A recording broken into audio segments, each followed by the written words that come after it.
Cooler تک کی آواز نہیں آتی ہے. افسوس. نوح علیہ السلام کا بیٹا کہاں؟ جہنم میں. ابراہیم علیہ السلام کے باپ کہاں؟ جہنم میں. لوط علیہ السلام ایک نبی، ان کی بیوی کہاں؟ جہنم میں. محمد الرسول اللہ کے چچا ابو طالب ابو لہب کہاں؟ جہنم میں. حضرت علی کے باپ ابو طالب کہاں؟ جہنم میں. نبیوں صحابیوں کے بیٹے اور ان کے باپ اور چچا جہنم میں. اور فرعون کتنا سرکش اور نافرمان، اس کی بیوی کہاں؟ جنت میں. اللہ کی نظر میں یہ کوئی حیثیت نہیں کہ تم کس کے بیٹے ہو. نوح کے بیٹے ہو. نوح تو میرا نبی تھا، برگزیدہ پیغمبر. اللہ کی نظر میں یہ کوئی حیثیت نہیں. نوح کا بیٹا جہنم میں جائے گا کیونکہ اس نے لا الہ الا اللہ نہیں پڑھا تھا، اقرار نہیں کیا تھا. ابراہیم کا باپ آزر جہنم میں جائے گا. کیوں؟ کیونکہ اس نے لا الہ الا اللہ کا اقرار نہیں کیا تھا. لوط علیہ السلام کی بیوی جہنم میں جائے گی، لوط بھی نہیں بچا پائیں گے. کیوں؟ کیونکہ اس نے کلمے کا اقرار نہیں کیا تھا. محمد رسول اللہ کے چچا ابو طالب جہنم میں جائیں گے. کیوں؟ کیونکہ انہوں نے بھی کلمہ نہیں پڑھا تھا. اور فرعون جہنم میں جائے گا، لیکن فرعون کی بیوی آسیہ جنت میں جائے گی کیونکہ وہ کلمہ پڑھتی تھی. اور اس کے ہاتھ سے جب کنگھی گری تو اس نے بسم اللہ کہہ کر کنگھی کو اٹھایا تھا اور کہا تھا. اس کی بچی نے پوچھا فرعون کی کہ کس اللہ کے نام سے؟ میرے باپ تو خود ہی اللہ ہے، خدا ہے. تو کہا تھا نہیں بیٹی، میرا رب تو وہ ہے جو تمہارے باپ کا بھی رب ہے، تمہارے باپ کا بھی اللہ ہے، تمہارے باپ کا بھی خدا ہے. میرے بھائیوں، فرعون کی بیوی جنت میں. پورا واقعہ بتانے کا مطلب کیا ہے؟ پوری بات لا الہ الا اللہ کو معمولی چیز سمجھتے ہیں نا. لا الہ الا اللہ کی بنیاد پر آدمی جنت میں جائے گا، اور لا الہ الا اللہ کی بنیاد کمزور ہوگی تو آدمی جہنم میں جائے گا. اللہ کی نظر میں کوئی حیثیت نہیں تم کس کے بیٹے ہو، کس کے باپ ہو، کوئی کس کی بیوی ہو، کس کے شوہر. اللہ یہ دیکھتا ہے کہ میری توحید کے ساتھ کس کا رشتہ مضبوط ہے. ایک آدمی 70 سال تک کافر رہا، مر گیا، کہاں جائے گا؟ جہنم میں. 70 سال تک کافر رہا، مرنے سے پہلے آج اس نے کلمہ پڑھ لیا، لا الہ الا اللہ، اشہد ان لا الہ الا اللہ و اشہد ان محمد عبدہ و رسولہ. یہ کلمہ پڑھا اور کہاں گیا؟ مرتے ہی جنت میں. ایک ٹائم کی نماز نہیں پڑھی اس نے. نہیں سنا واقعہ؟ اللہ کے رسول صلی اللہ علیہ وسلم اور آپ کے صحابہ نے خیبر کا محاصرہ کر لیا، خیبر کو گھیر لیا. خیبر میں رہنے والا ایک چرواہا بکریوں کو چرا رہا تھا. شام کو بکریاں لے کر آیا، اس نے دیکھا خیبر کا محاصرہ کر لیا گیا ہے. ایک طرف خیمہ پڑا ہوا ہے، اس میں کوئی آرام کر رہا ہے. اس نے صحابہ سے پوچھا کس خیمے میں کون ہے؟ چرواہے نے جس کا نام اسود تھا بتایا گیا کہ خیمے میں محمد رسول اللہ ہے. اس نے سوچا ارے وہ عرب کے مالک محمد رسول اللہ، ارے وہ عرب کا بادشاہ، اور خیمے میں، ارے تم مذاق کر رہے ہو. صحابہ نے کہا میں مذاق نہیں کر رہا ہوں، تمہیں ملنے جانا ہو تو مل لو. یہ چرواہا ملنے جاتا ہے، پوچھتا ہے کہ آپ محمد رسول اللہ ہیں؟ جواب دیا ہاں. فرمایا آپ کی دعوت کیا ہے؟ فرمایا میری دعوت یہ ہے کہ ایک اللہ کی عبادت کرو، مدد اسی سے مانگو، اسی کے سامنے سر جھکاؤ، وہی ہمارا معبود ہے، جو کچھ بھی مانگنا ہے اسی سے مانگا جائے. اس کی باتیں پسند آتی ہیں. یہ چرواہا کہتا ہے اے محمد رسول اللہ، میں مانتا ہوں تھوڑی دیر کے لیے آپ کی بات، چلو اگر میں آپ کی بات مان بھی لوں تو بتائیے کہ پھر مجھے انعام کیا ملے گا؟ فرمایا اگر تم میری بات مان کر کلمہ پڑھ لیتے ہو، لا الہ الا اللہ کا اقرار کر لیتے ہو تو میں تمہیں اپنے سینے سے لگاؤں گا. اتنا بڑا عرب کا بادشاہ مجھے سینے سے لگائے گا؟ ہاں. فرمایا میرے جسم سے تو بدبو آ رہی ہے. فرمایا اس کے باوجود بھی ہم تمہیں سینے سے لگائیں گے اس لیے کہ تم ہمارے ایمانی بھائی ہو جاؤ گے.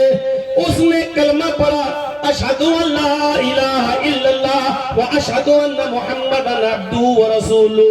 کہنے لگا میں مسلمان ہو گیا ہوں, اب میرے لیے کوئی کام بتائیے. آپ نے فرمایا ابھی نماز کا وقت نہیں کہ تمہیں نماز کے لیے کہوں, رمضان کا مہینہ بھی نہیں کہ تمہیں روزہ رکھنے کے لیے کہوں. ہاں کچھ لوگ مہم جہاد کے مہم پہ گئے ہوئے ہیں, گھوڑا دوڑاؤ تلوار لو جہاد کے لیے نکل جاؤ. فرمایا کیا ہوگا؟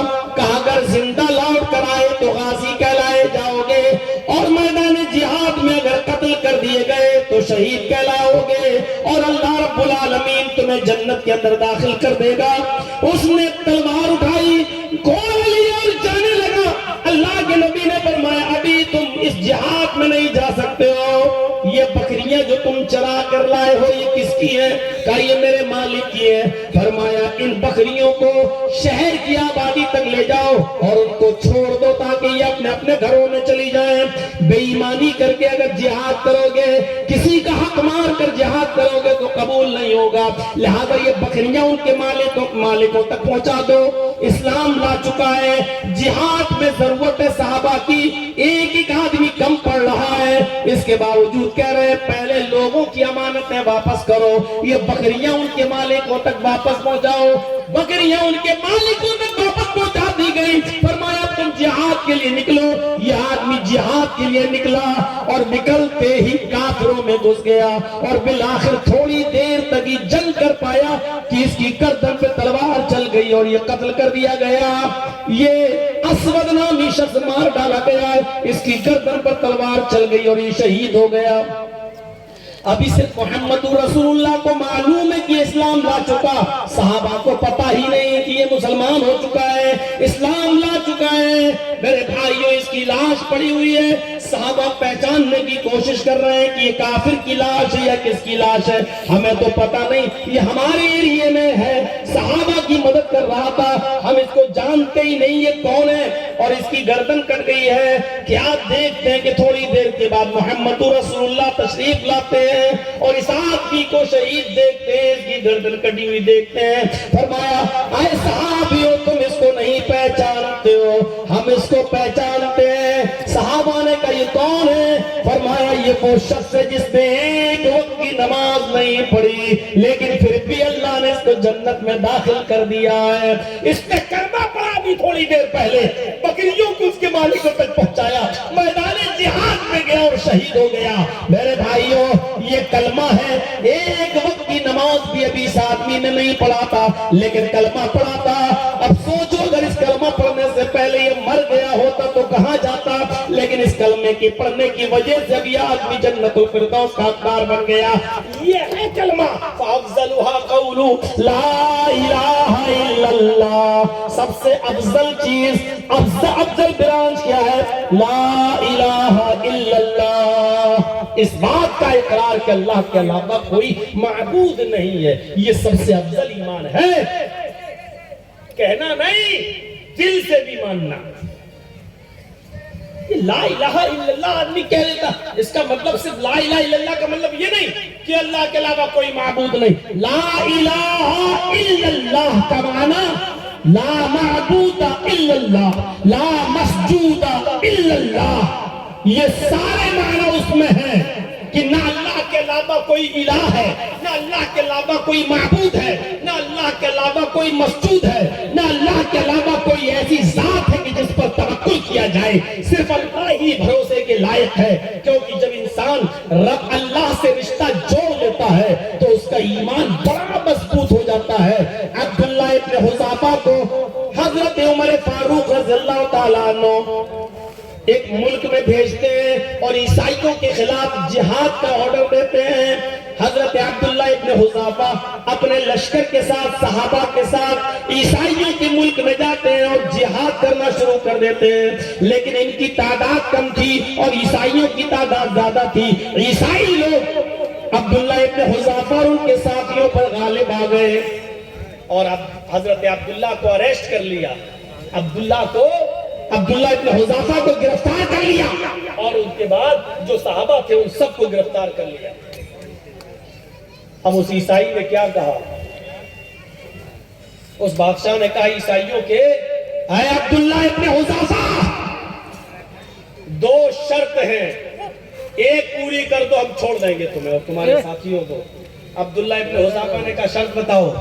کہا پہلی شرط یہ ہے کہ اسلام چھوڑ دو ہم تمہیں چھوڑ دیں گے۔ عبداللہ ابن حذافہ نے فرمایا بالکل نہیں، یہ ہو ہی نہیں سکتا کہ میں اسلام چھوڑ دوں۔ کہا اچھا ٹھیک ہے تو دوسری شرط پوری کر دو۔ کہا کیا؟ کہا دوسری شرط یہ ہے کہ مجھے سجدہ کر لو۔ بادشاہ نے کہا، عیسائی بادشاہ نے، مجھے سجدہ کر لو۔ عبداللہ ابن حذافہ فرماتے ہیں کہ مجھے تمہاری یہ شرط بھی منظور نہیں، ہم نے لا الہ الا اللہ پڑھا ہے، تیرے سامنے سجدہ کریں گے؟ لا الہ الا اللہ کا معنی سمجھ گئے؟ آئے قبروں کی چوکھٹیں چومنے والوں، آئے مزارات پہ سجدے کرنے والوں، عبداللہ ابن حذافہ سے سیکھو۔ کیا کہا؟ مجھے سجدہ کر لو میں چھوڑ دوں۔ عبداللہ ابن حذافہ فرماتے ہرگز نہیں۔ اچھا اسلام چھوڑ دو؟ کہا یہ بھی نہیں، تو میں تمہیں دردناک سزا دوں گا، تمہیں اور تمہارے ساتھیوں کو۔ لا الہ الا اللہ کا معنی سمجھ لو کیا ہے؟ لا الہ الا اللہ کہہ تو دیا، مسجد میں پہنچ گئے لا الہ الا اللہ، وضو بنایا، دعا پڑھ دی اشہدو ان لا الہ الا اللہ۔ ارے لا الہ الا اللہ کا معنی کیا ہوتا ہے سمجھو؟ عبداللہ ابن حذافہ سے سیکھو۔ آئے عبداللہ پھر ہم سزا دیں گے تمہیں اور تمہارے ساتھیوں کو، کہاں منظور ہے؟ عبداللہ ابن حذافہ کہتے ہیں عیسائی بادشاہ، میں جب بھی نماز پڑھتا ہوں، یہ سنیے گا جملے، آئے عیسائی بادشاہ، میں جب بھی نماز پڑھتا ہوں تو نماز کے بعد یہی دعا کرتا ہوں کہ اللہ مجھے اس وقت تک موت نہ آئے جب تک کہ میرے جسم کا ایک ایک ٹکڑا تیری راہ میں شہید نہ ہو جائے، میری انگلی کاٹی جائے، پھر میری دوسری انگلی، تیسری انگلی، چوتھی انگلی، پھر پنجہ، پھر کلائی، پھر کوہنی، پھر بازو، پھر پیروں کی انگلی، پھر ٹخنا، پھر گھٹنا، پھر جان، پھر کمر، ایک ایک کر کے میرے ٹکڑے کاٹے جائیں اور ہر ایک ٹکڑا تیری راہ میں قربان شہید کیا جائے، مجھے اس وقت تک موت نہ آئے جب تک کہ میرے جسم کا ایک ایک ٹکڑا تیری راہ میں شہید نہ ہو جائے۔ یہ میں دعا مانگتا ہوں۔ کہا یہ ایسے نہیں مانے گا۔ آگ لگائی، آگ پر کڑھاؤ رکھا، اس میں تیل ڈالا، تیل کھولنے لگا۔ اس عیسائی بادشاہ نے اپنی جیل سے قیدی کو نکالا، وہ بھی عیسائی تھا، اور اس قیدی کو عبداللہ ابن حذافہ کے سامنے اس کھولتے ہوئے تیل کے اندر ڈال دیا۔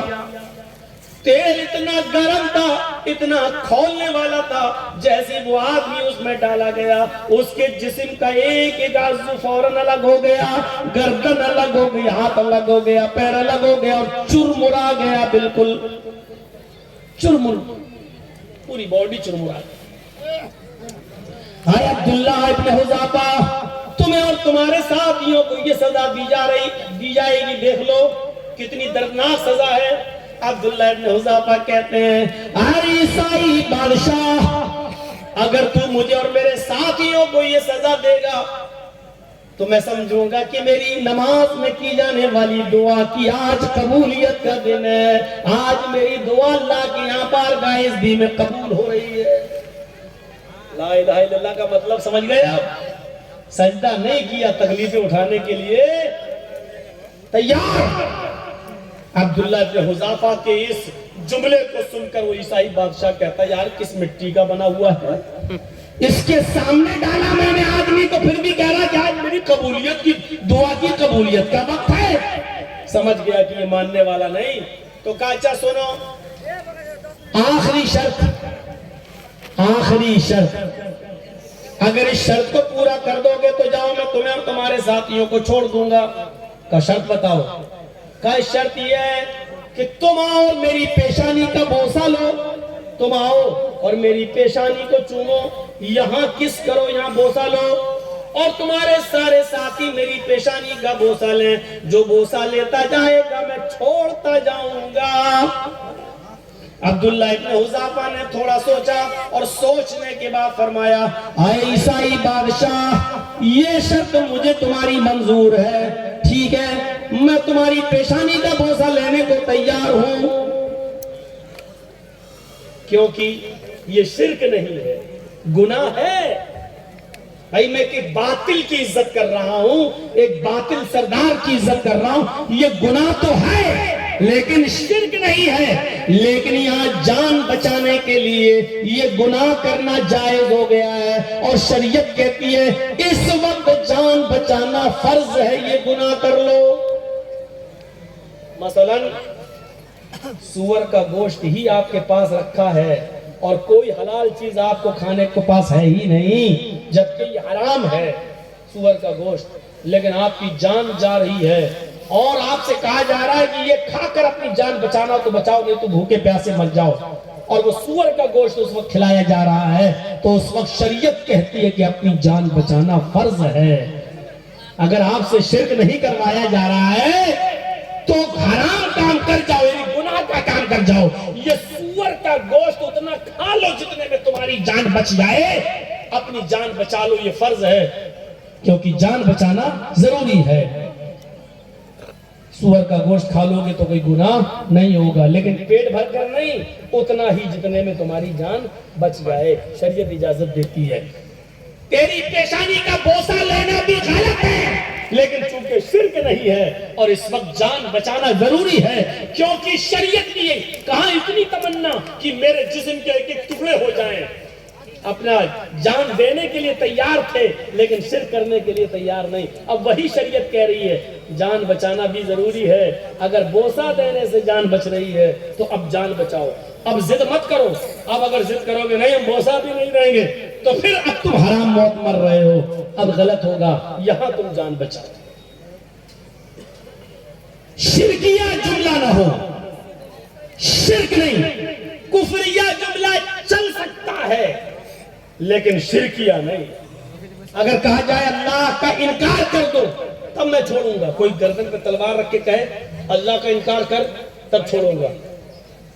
جان بچانے کے لیے اللہ کا انکار کرنے سے جان بچ رہی ہے تو کر دو, لیکن دل میں اطمینان نہ ہو, دل مطمئن نہیں ہونا چاہیے. اللہ کا انکار کر کے جان بچا لو, لیکن اگر کوئی یہ کہے کہ مجھے سجدہ کرو تب میں چھوڑوں گا تو پھر ان قتلت حرقت, قتل ہو جانا, اپنے آپ کو جلا کر راکھ کر لینا, لیکن کسی غیر کے سامنے سجدہ نہ کر. یہ ہے اسلام, یہ ہے لا الہ الا اللہ کا معنی. مطلب صاف ہے, سمجھ گئے نا. اگر کچھ جنسنگی, کچھ کٹر پنتھی, کچھ اندھ بھاگ, کچھ جاہل, کچھ گوار لاٹھی ڈنڈے لے کر آپ کو باندھ دیں اور کہے کہ جے شری رام بول تب چھوڑوں گا, تو جے شری رام بول کر اگر جان بچ رہی ہے تو بچا لینا. لیکن اگر وہ یہ کہے کہ مودی جی کو سجدہ کرو, یوگی جی کے سامنے جھکو, سجدہ کرو, تو صاف کہہ دینا ارے جن کو پیشاب اور لیٹرین کر کے دھونے تک کی تمیز نہ ہو, ان کے سامنے ہم جھکیں گے, ان کے سامنے سجدہ کریں گے. اپنے آپ کو جلا لینا, راکھ کرا لینا, قتل کروا لینا, لیکن غیر اللہ کے سامنے سجدہ نہیں کرنا.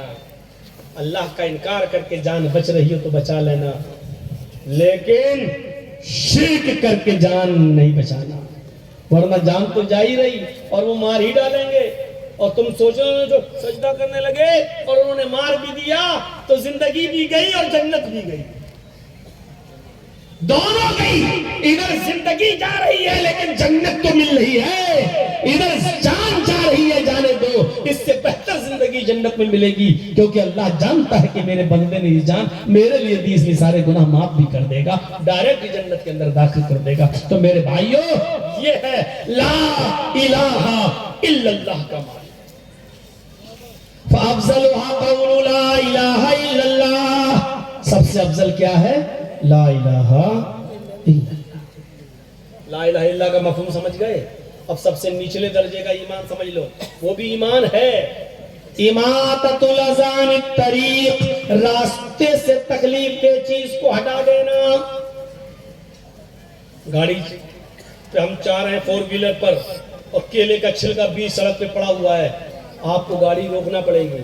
آپ گاڑی روکیے، گاڑی سے اتریے، اس کیلے کے چھلکے کو اٹھا کر آپ ڈسٹ بن میں، کوڑے دان میں، یا دوسری جگہ جہاں لوگ نہ گزرتے ہوں وہاں پھینک دو۔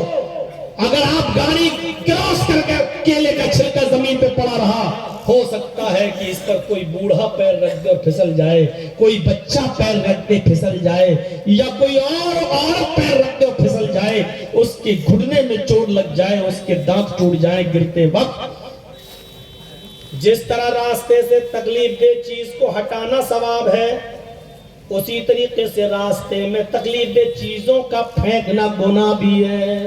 گھر کے باہر گھر کا کوڑا اٹھایا، جھاڑو دی، گھر کے باہر پھینک دیا، یہ گناہ ہے۔ جس طرح راستے سے تکلیف دہ چیز کو ہٹانا ثواب ہے، اسی طریقے سے راستے میں تکلیف دہ چیزوں کا ڈالنا بھی گناہ ہے۔ اسلام اس کا سخت مخالف ہے۔ یہ نہیں کہ مسلمان گزر رہے ہوں تو کیلے کا چھلکا ہٹا دو، کانٹا ہٹا دو، نہیں۔ عام شاہراہ ہو، لوگوں کے گزرنے کا راستہ ہو، فوراً کوئی بھی گزرتا ہو، آپ وہاں سے پتھر پڑا ہے ہٹا دو، کیلے کا چھلکا پڑا ہے ہٹا دو، کانٹا پڑا ہے ہٹا دو، غلاظت و گندگی پڑی ہوئی ہے تو ہٹا دو۔ آپ کہو گے یہ گندگی میں ہٹاؤں گا، کچھ نہیں بگڑے گا۔ تکلیف دہ چیز ہے جو تم اپنے لیے پسند نہیں کرتے ہو تو اسی پہ تمہارا بھائی گزرے گا، کیسے پسند کر سکتے ہو؟ ہٹا دو۔ یہ بھی ایمان کا ایک حصہ ہے۔ یہ اسلام ہے جو عام گزرگاہوں سے لوگوں کو تکلیف دہ چیزوں کو ہٹانے کا حکم دے رہا ہے۔ غور کرو کتنی بڑی انسانیت ہے اسلام کہ درس میں، اسلام کے سبق میں کتنا بڑا انسانیت کا پارٹ ہے، انسانیت کا سبق ہے۔ حدیث کی کتابوں میں آتا ہے، حضرت ابو سعید خدری رضی اللہ تعالیٰ عنہ فرماتے ہیں کہ اللہ کے نبی صلی اللہ علیہ وسلم کو کبھی کبھی قضائے حاجت کے لیے، لیٹرین کے لیے جانا پڑتا تھا تو میں پانی کا لوٹا بھر کر ان کو دے دیا کرتا تھا اور اللہ کے نبی کے ساتھ چلتا تھا۔ آپ اتنی دور چلے جاتے تھے کہ لوگوں کی نظروں سے دور، لوگوں کی نظروں سے اوجھل ہو جایا کرتے تھے، اور پھر کسی جنگل میں درختوں کے سائے میں یا جھاڑیوں کی آڑ میں بیٹھ کر آپ فراغت حاصل کرتے تھے، لیٹرین سے فارغ ہوا کرتے تھے۔ یعنی سڑکوں پر غلاظت و گندگی ڈالنے کا کوئی معاملہ ہی نہیں تھا۔ آپ نے منع بھی کیا ہے۔ میرے ساتھ ہی ذرا اندازہ لگاؤ کہ کوئی تکلیف دہ چیز کو اب راستے میں کیسے پھینکنا گوارا کر سکتا ہے، کیسے ڈالنا گوارا کر سکتا ہے۔ یہ حدیث ہمیں یہ بتلا رہی ہے۔